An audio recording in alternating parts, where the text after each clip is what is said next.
So today we are fortunate to have Chris Nye here, who's been affectionately dubbed the 403B guy by the 403B Wise, what I call the 403B Wise guys, Dan and Scott. And Chris here is a business education teacher, but he also has a degree in finance, and he does now on the side, he has his own advisory firm where he does this a lot with teachers, from my understanding. But actually, Chris, I'm going to pass this over to you and let you kind of describe yourself, how you got into teaching, and kind of how you're now into teaching and finance. Sure. First of all, Jessica, thank you for having me on. This is a really cool opportunity. I love your passion for the 403B and for educating others about this. I feel like we are like a small little niche group, but like we're passionate about what we do. And thank you for allowing me to talk to you today. This is awesome.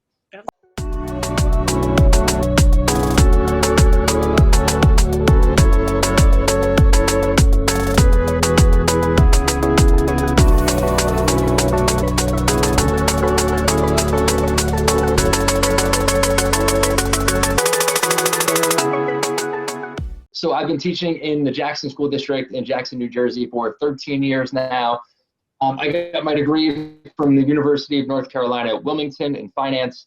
And I had, different job opportunities to be in finance, but really deep down, like what I wanted to do was I wanted to be a teacher. I had one of the teachers in college who really inspired me. He was one of our finance, and then he retired and became a teacher. And he was like, this is awesome. Like, I love being a teacher right now. This is like the best thing ever. And I thought, that's cool. Like, maybe I'll do that too. And then I realized, like, actually, I don't want to work in the finance. I just want to be a teacher. So I ended up getting I went through what's called the alternate route in the state of New Jersey, got hired in Jackson. And really, I've been trying to educate a lot of my fellow colleagues in Jackson, all around Ocean County, New Jersey, about the 403B, because it's such an unknown product, really. It's weird. It's everywhere. You get stuff in your mailbox. You get speakers at faculty meetings. They're in the faculty room giving you free food. And so many teachers have it, but they don't really understand what it is. So I've been sort of on like a one-person mission in my school district, just educate as many people about it as possible, because unfortunately, and you know this as well, so many teachers are wrapped up in these high-fee variable annuity products that are just draining their accounts. And there's no need for it. And most districts have great options. They just don't know it. And that's the shame of it. So that's what I'm trying to do, is trying to educate. And look, you mentioned my business. And one of the things that I always tell people is like, look, if you want to do nothing with the information I provide you, that's totally fine. Like, I just want everyone to know how the 403B game is played. And that's kind of how I ended up getting my business, because I'd been doing presentations in Jackson for 4 or 5 years now. And I've worked with a lot of people just for free on my own time, just showing them how to sign up for Vanguard or T. Rowe Price, or how to look at investments and kind of helping them out. And a lot of people at the end of the day looked at me and they were like, what are you doing here?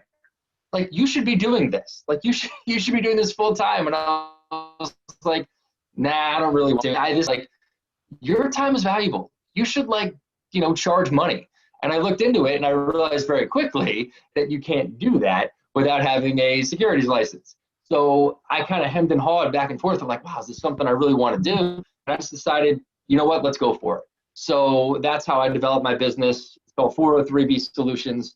I'm registered in the state of New Jersey, and I just went for it. I passed the Series 65. I got my company recognized as a registered investment advisory, and things have been pretty good.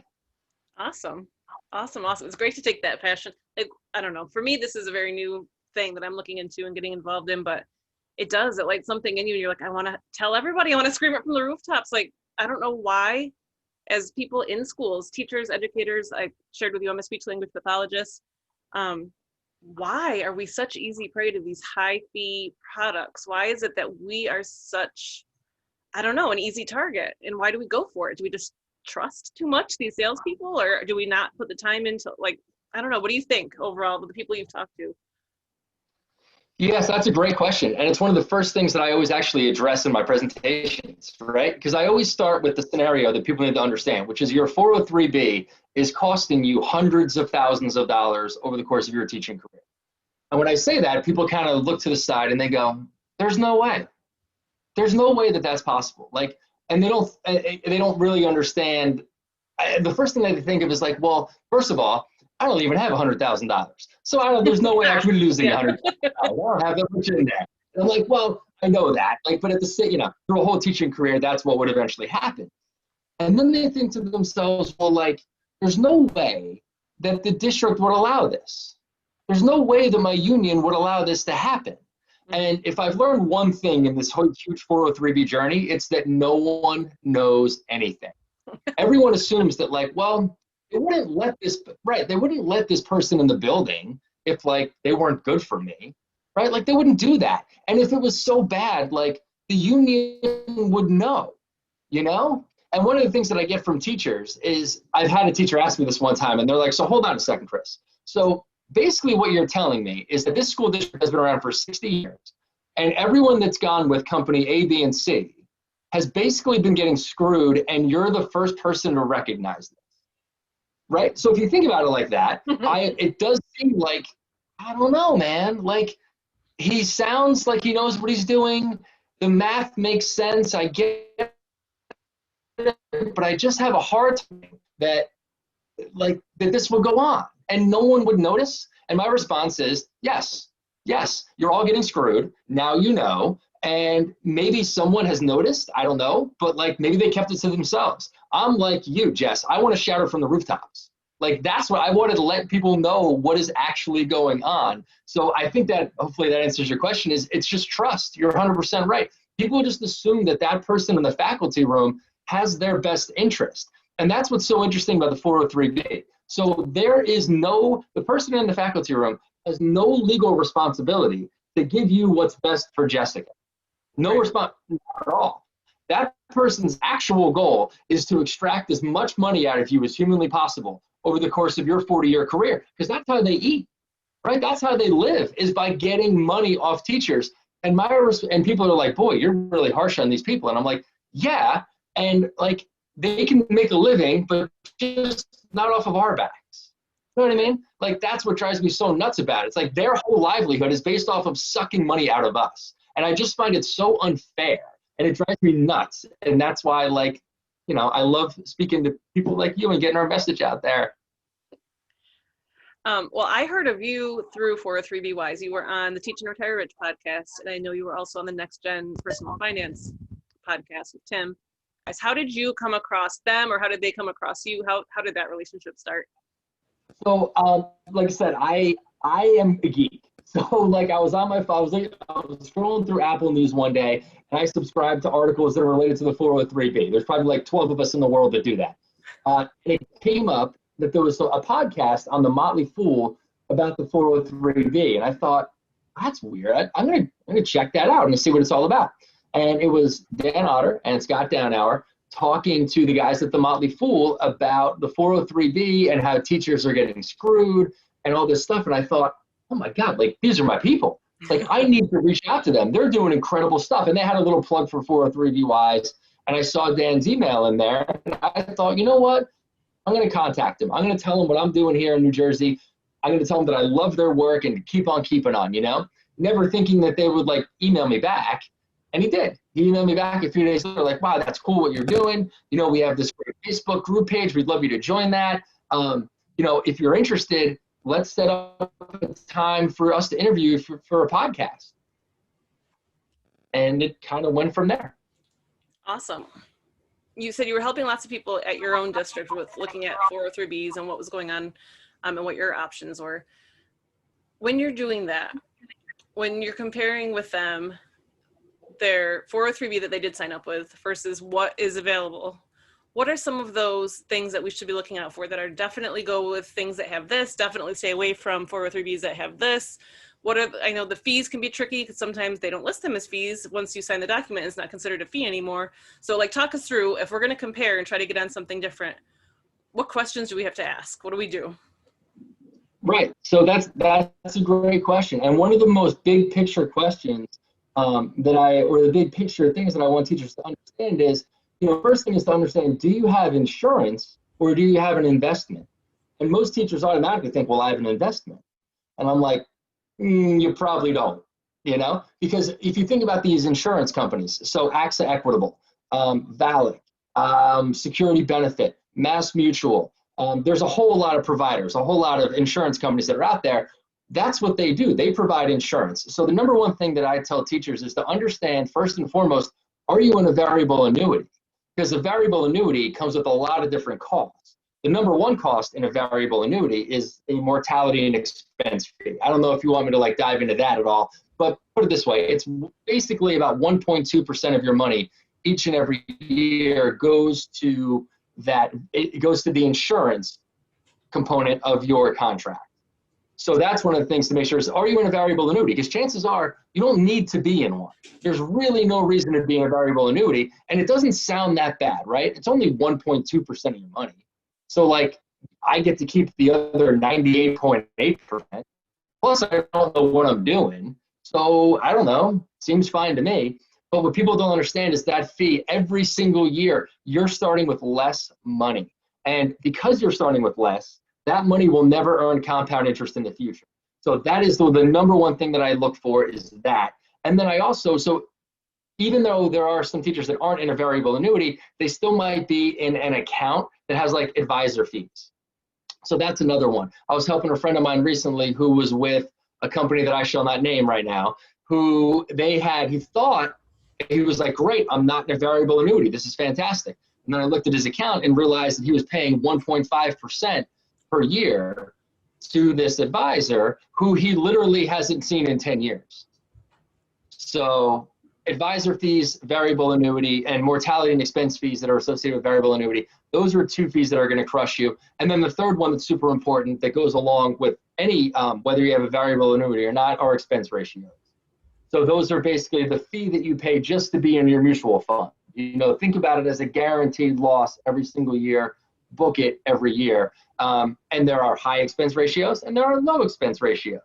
Obviously, we want to find those with the lowest possible ratio, because one of my messages to teachers is control what you can control. Like, you and I have no idea what's going to happen in the market. And if anyone tells you they do, you need to just walk away. The best thing any investor can do, any teacher can do, is to keep costs low, because it's more money in your pocket year in and year out. And that's the best thing that any of us can do. Okay, so let me. I was asking Chris if he could share with us some of the 403B fees and just the overall idea of the 403B explained. And he's got a very nice, simple presentation. He said you can understand it in under 10 minutes. So I'm going to ask Chris to go ahead and share your presentation and let us know a little bit more and how it's easy to understand and easy to share with others. Okay, so I'm assuming you can see the presentation, Jess? Yep, we're good. All right, cool. So what I wanted to do is I wanted to provide teachers with just a quick little 10-minute overview of why the fees in your 403B matter so much. And I also want to explain what they are and what you're actually paying for. So the problem with the 403B, it starts like this. Your 403B is costing you hundreds of thousands of dollars over the course of your teaching career. And the first thing I get is a few, slant looks from people saying, well, wait a minute, how is this possible? My district, my union, they wouldn't allow this to happen. And the bottom line is, yes, they are. In fact, the majority of school districts allow this to happen. And it really comes down to what I mentioned before, which is, unfortunately, no one knows anything. So let's explore how you're losing all of this money. So let me just give you the scenario. So I'll use the state of New Jersey for me. So let's say you're a 25-year-old teacher. You're making $50,000 per year. You have no money in your 403. You're just starting out. You plan on working till age 65, which is the new retirement age in New Jersey. So good luck with that, new teachers. You plan on contributing 5% of your paycheck towards your 403B each and every year. This is doable. We can do this, teachers. Okay, so you're also getting a 1.5% salary increase each year. This is key because you're still contributing 5% every year. So each year you contribute, it's going to be a little bit more, maybe increasing it by $25 per paycheck that you contribute. That's one of the huge keys to investing here. Now, we can control all of this stuff. The second to last bullet point, we can't control, but let's say that your average rate of return on your investments during your 40-year working career is 8%.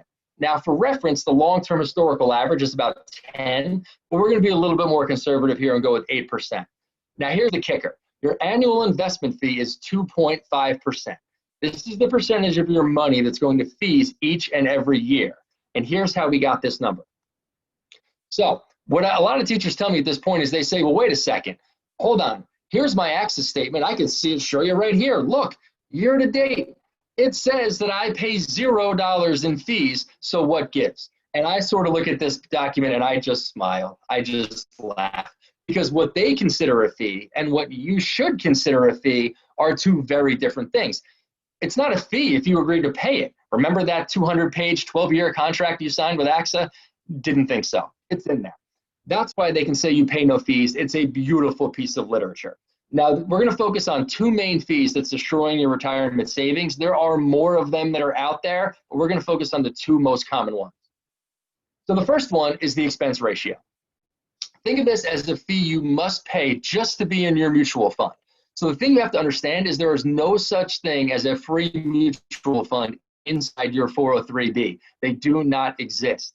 Now, some expense ratios are low. Vanguard, for example, has some of the lowest in the industry. T. Rowe Price, Fidelity, companies like that.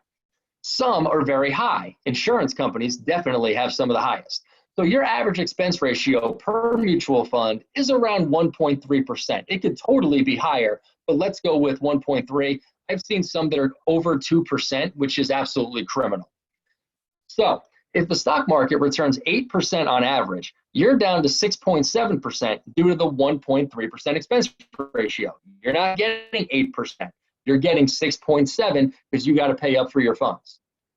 Now, the second one, a lot of teachers are at least vaguely aware of expense ratios. This one's a little bit different. This is a mortality and expense fee. Because you're in a variable annuity, you pay a 1.2% mortality and expense fee. Now, it varies from company to company, but I know AXA, for example, is 1.2%. Now, this fee is unavoidable because you're in a variable annuity.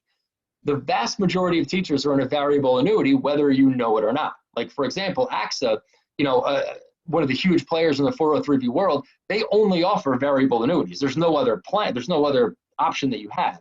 So if you're with them, you have a variable annuity. This comes to as a surprise to most teachers. Now, I'm going to detail a little bit what this fee goes towards in a second, but here's the bottom line.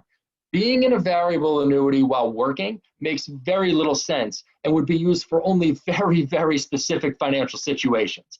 Chances are not one of yours. So now you're up to 2.5% fees, giving you a return of 5.5%. And like I say, boy, that 8% rate of return, that went away pretty darn fast. So here's how the mortality and expense fee works, right? So the insurance component of your contract works like this. If you die and your account is worth less than your contributions, your beneficiary receives your contributions rather than the account value. So for example, let's say you contributed $100,000 and the market takes a dive and your account goes down to $80,000 and you die. Your beneficiary receives $100,000. Not the $80,000 that the account is quote unquote worth, but the $100,000, which is your contributions. That is the insurance component of your variable annuity. That's your 1.2%. That's what you're paying for. Now, I got to say, the odds of this happening are incredibly slim, but that's what you're paying for. Plus, what do you care? You're dead. Now, all that money that you paid all during your teaching career is killing you because you'll probably never use that function of your variable annuity. Okay, so a question I get from a lot of teachers is, well, why am I in one? Right? If this is so terrible, why am I in one of these? Well, most insurance companies don't give you a choice. The only 403b product they offer is a variable annuity. And why is this case? Because it's the fastest way for them to load you up with fees. It's the fastest way to grease their own pockets. Look, they can't make any money off of you when you have a self-directed 403b through Vanguard. There's no money to be made. The money to be made is in a variable annuity. That's where you can really load up with fees. You have to remember something, and I stress this to teachers all the time. The person hounding you in the faculty room is a salesperson, not a financial advisor. They make money off of signing people up and through your future contributions. And then again, I get the question of, well, if this is so bad, why does the district let this in the building? And it's quite simple. It's because the salesman asked to come in and admin said yes. They just don't know any better. Yeah. So to recap, stock market returned 8% annually during your 40-year career. Remember, you can't control this. You're just along for the ride. Now, your goal as an investor is to get as much of the market as you can, and the expense ratio and the mortality and expense fee, as you can see right here, has kept you from doing that. So instead of getting 8%, you're getting 5.5%. Now let's see what that little 2.5% in annual investments has done to your retirement savings. And like I mentioned this to Jess before, what teachers need to understand is like, that doesn't sound that bad, right? 2.5%, I don't know. I get to keep the other 97.5%. And like, if they're making money out for me, like, who cares, right? Wrong. You need to think of that 2.5 in expenses as guaranteed losses. And because that money's gone, you will never make compound interest on that money. So let's see how much you'll lose because of that little 2.5% annually. So this is a calculator courtesy of bankrate.com. You can see all the different numbers that I put in there, right? $50,000, 5% you're contributing, start at age 25, you go to 65. We have no money in our 403B. We get an 8% rate of return. We do an annual salary increase of 1.5, which is big because every year we increase our contributions a little bit. And our annual investment fee is that small 2.5%. Let's see what that does. So as you can see here, at the end, by age 65, based on all those numbers, you would have had $753,000 in change. That's pretty good right there. $750,000, not bad. However, you didn't get that. Because of fees, you're down to $401,000 after 40 years. Now, think about that. Because of 2.5% in annual fees, you lost $351,873 due to fees. That annual investment fee of 2.5% cost you 47% of your money. You could have had $750,000, but because of that little 2.5%, you lost $351,000. And that's what teachers need to understand. That's the most critical thing to understand, and I have such a hard time articulating that when I'm trying to explain it to other teachers. But just that one slide should punch you in the gut and make you want to look at your retirement and look at what you have signed up. It is just insane. Because you think, like you said, 2.5% is so nothing. 2.5% is nothing. If I had a sale for 2.5% off my jacket, I wouldn't blink, you know? But that's not how compounding interest works. When you look at it, you lose it in the beginning. Exactly. 47% of your money. Oh my gosh, it's disgusting. I know. And here's the other thing. Like, this is only assuming that you stop. This stops calculating it at age 65. This doesn't even show the damage that's done when you're in your late 60s, 70s. All that money that you lost in fees that will never earn compound interest. If you extrapolate this into your 80s and 90s, I mean, my God, you'd probably be over $1 million. And again, that's the sin of it all, is like, and Lisa, this is the moment when I do my presentations where teachers kind of sit back and go, oh my God, like, I really didn't think you meant it when you said hundreds of thousands of dollars. And I'm like, yeah, like, this is how the game is played, folks. Like, so what do you want to do? You know, like, if you want me to show you how to do better things, I can show you that, but like, it's up to you. You know, it's up to teachers. So, and that's what I said. So the big takeaway, control what you can control. You can't control how your investments perform. No one can, but you can control how much you pay. And the best thing that any investor can do is to keep costs low. And then one last thing here, I just want to show what it would look like if you used a company like Vanguard, for example. So if you just simply use a target date retirement fund from Vanguard, you'll pay like 0.15% in total annual fees. Now, the calculator rounds it up to 0.2, which is fine, but you can even illustrate it right here. You can see that you'd still end up with no fees, $753,000, but even factoring in those fees with Vanguard, you're down to $715,000. So you lost $38,000 compared to $351,000. In the fees that you had listed for that slide, did you even touch on front end loading or the back end loading and what that is? That's not even considering. So like, if you find out that you're in a 403B that has a front end load, can you describe that for a second, what that is and why to look out for that? Yeah, sure. So a front end load is basically a percentage of your money that's going to not go to your investment account. It's basically paying for the various fees that are associated in running that mutual fund. So I remember there was a teacher friend of mine down the hall who had talked to me. He's like, I think I'm going to go with this one company. And I was like, well, I mean, we have better ones. I'm just telling you, but like, you should go, but you know, and he said, you know what, I'm going to go with this one. You know, my mom knows something about this stuff and she said to go with this. And I was like, okay, all right. So he comes to me one day with a statement. He goes, hey, Nye, what does the 5% front end load mean? And I was like, well, it means that 5%. 5. Oh my gosh. Okay. Yeah. And this is with a very large company, one that probably a lot of people would use, and they would think, oh, that's a name that we know. And I tried to tell him, like, I could see all the stuff that was going on. And I was like, well, that means that 5% of your contribution isn't going to your investment account. It's going to pay for these things. And he was like, well, that sucks. And I'm like, yeah. So like if you're paying front end loads in 2020, like I don't know what to tell you. Like there's so many great, no load funds that are out there. There's really no excuse to be paying front end loads anymore. So that's one of the questions. If you're calling your 403b, the current company that's helping you with the 403b, asking them, do I have a front end load? What is the front end load? Because that's probably one of the things they don't have to tell you again once you sign the document. Is that right? Do you think? I'm not sure. Okay. I'm sure it's really in that book that they gave you. Okay. They always give you like that, they give you something like a telephone book of stuff, and probably in there somewhere.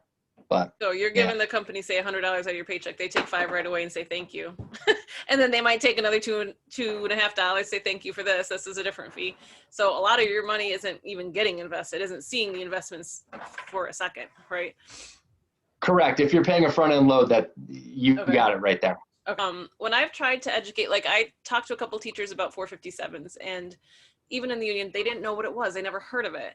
So then I found myself sounding like a salesperson, trying to get them excited about the New York State Deferred Compensation Plan, which is insanely low expenses and great results. They have such a huge market. Yep. And they didn't know about it. And I wasn't great at figuring out how to educate them without sounding like I was selling something. Because here I am, a temporary employee of the district. Like, I want access to this. It's a 457. I can use it if I need to when I leave. But how do we help teachers? How do we not sound like a salesperson? How do we help our colleagues if we're not in a position like an advisor, like you are not? Like, I don't have any credentials behind me. I just know it's something I want access to, and I think teachers should have access to. Great question. So when I first kind of dove into this whole 403B world too, I realized that in my district, we didn't have any great options. I was talking to Vanguard and T. Rowe Price at the same time, trying to work out getting a 403B. And everyone I talked to was like, no, we're not going to do it. Like, they're not going to do it. Like, we had Fidelity years back. They went away. Like, it's just not going to happen. You're wasting your time.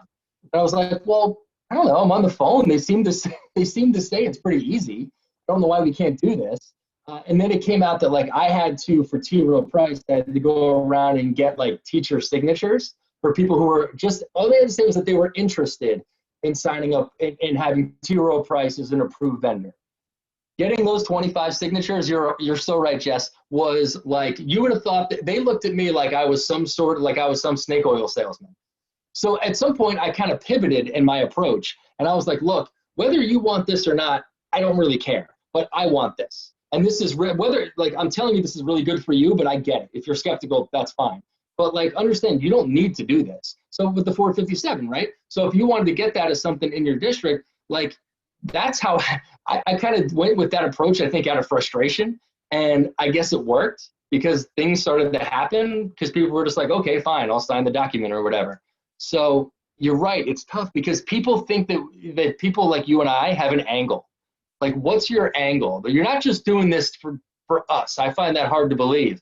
And I'm like, look, you can believe whatever you want, but like, this is a good thing. So it's tough. Yeah. So now, with your own advisory firm, what are some of the projects that you're seeing most often?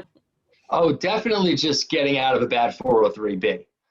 So I've been lucky. I don't really find myself in a sales position because, like, my union, for example, has had me, and the district, before I became like a licensed business, I did professional development for the district.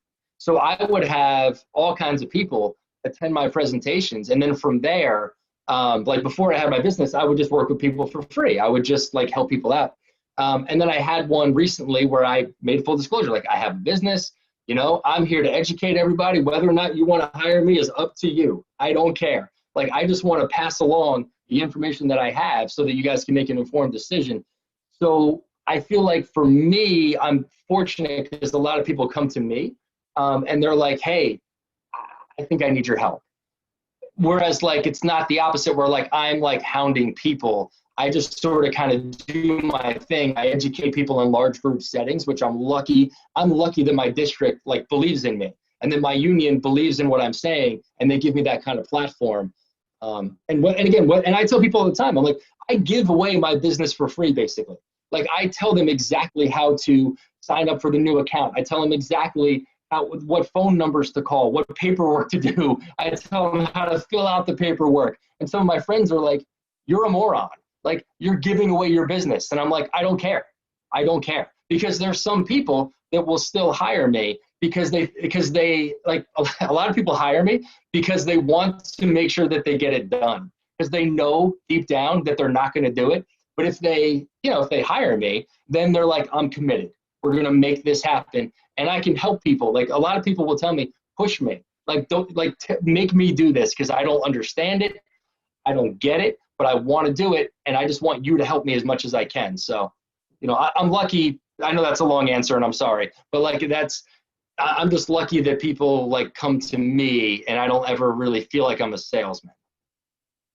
Good. Yeah. So what are some of your favorite projects that you've worked on since you started your firm? All I really do right now is I'm working with either new teachers who I'm basically educating them on how the 403B works and the importance of having a 403B, or I'm working with teachers that have they have a bad 403B and we're getting out of that. So as far as like projects go, that's really the main focus of my business. It's like I just work with teachers. It's a business. I understand the 403B. I'd like to think inside and out, and I understand the nuances of like my school district, because that's the other thing I've learned. Every school district handles things a little bit differently.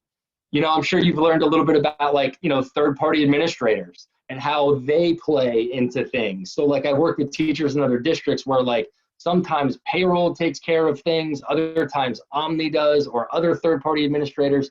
So really it's, me trying to understand other districts.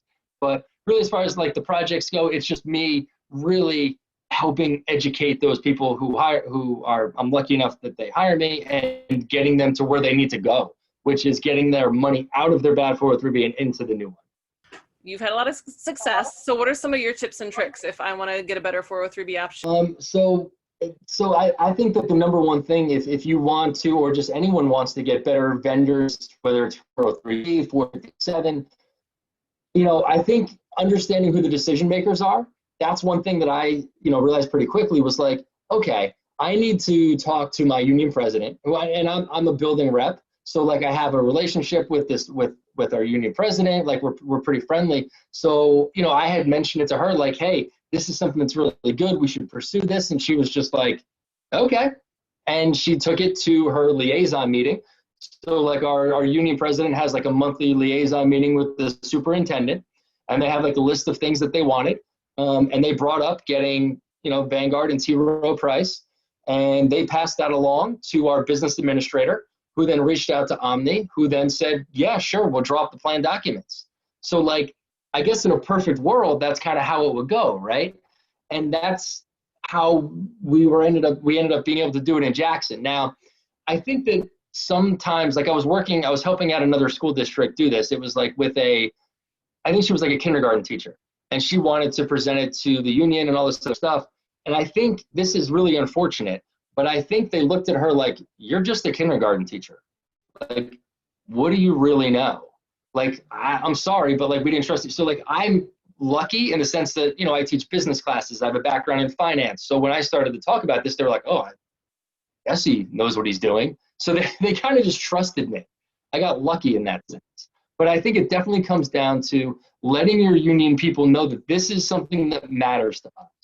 This isn't something that we're just going to drop or whatever. And sometimes I'll hear, I've worked with some other teachers in other districts who've gotten back to me and they say, yeah, our union said they'll negotiate it in the next round of contract talks. And I'm like, time out. What are you talking about? Like, negotiate? What do you mean negotiate? And they're like, yeah, it's something we could bring to the table. And I'm like, no. A 403B helps everybody, right? Admin, bus drivers, cafeteria workers, teachers. This isn't a teacher versus admin thing. This is an everybody thing. Like, and the fact that they don't recognize that just goes to show you, like I said before, no one knows anything. And the other thing that really sucks about the 403B landscape is, so when you bring up the idea of getting a better vendor, right, something else, the district immediately thinks to themselves, how much is this going to cost? This is going to cost me money. I'm not doing this. It doesn't cost districts any money. That's one of the most infuriating things. Like, to add a Vanguard, to add a T. Rowe Price, we added Fidelity to our 457 options. It cost us nothing. All it did was some people to, like, I hate to say it, but for some people to just do their jobs, right? The only thing that our business administrator had to do was pick up the phone, call up Omni and say, hey, how do we do this? And that's it. So it's getting to the right people, I think, is the answer.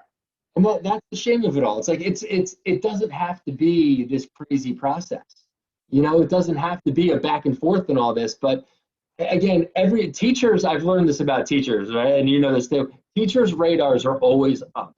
As soon as something that is like changing a little bit, or like, what's your angle? What's your deal? Like, people thought that I was getting like kickbacks from, like, oh, if you, recommend, are you getting money? Are you getting, and I'm like, no, like, if you don't want it, then don't do it. If you want to keep going down the road of the variable annuity, go ahead. It's not my money, right? You do whatever you want to do. My money's good. You do whatever you want to do. But, like, I'm just, we can do better.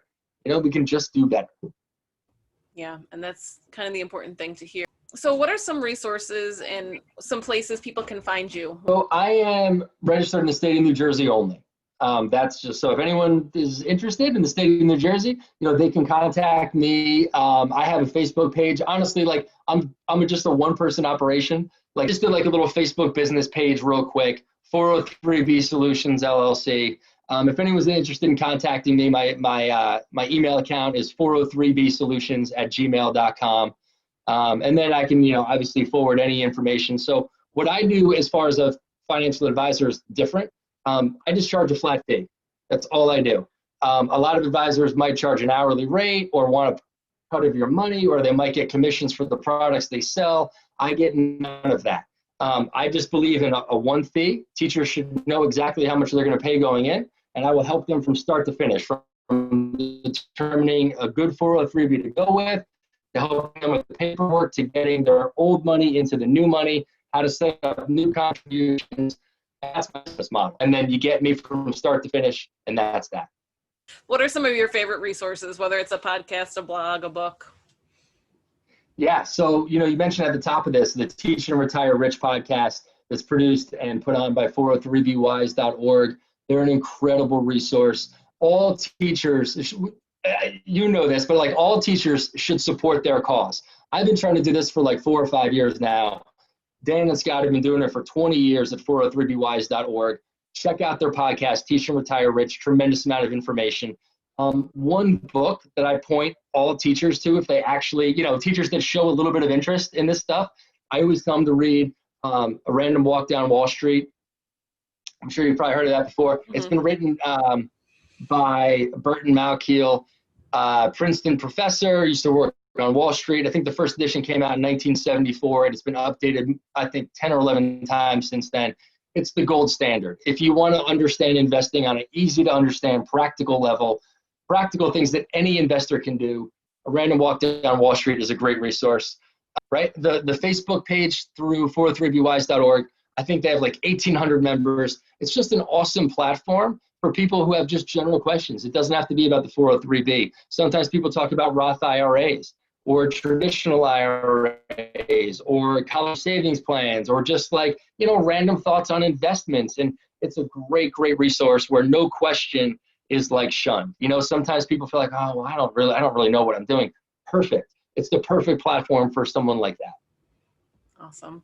Well, thank you so much for your time. I appreciate your time and your willingness. Is there anything else that you think you wanted to share, you want to say before we end our conversation? I just want to see more teachers take action. You and I are trying to educate as many people as we can, and I'm just amazed at how many people don't take the action, So even if you think that, like, wow, maybe Chris Nye's on to something, or maybe Jessica's on to something, like, if you think that, like, at least hire, if you don't want to hire me, or hire someone else. right? Too many teachers are flying blind. They're just trusting that the person in the room has their best interest, and they just don't. And that's the reality of the situation. So like, you know, if you feel like something's wrong, I've had so many teachers come up to me and be like, I feel like my account isn't growing. And I'm like, yeah, it's not. It's not going anywhere. And they're like, but isn't there like a bull market going on? Yep. Yep. And unfortunately, you missed out on so much of it. So, you know, But your advisor just didn't. don't fly blind to the Your 403 salesperson didn't miss out on it. Oh, they did all right. Yeah.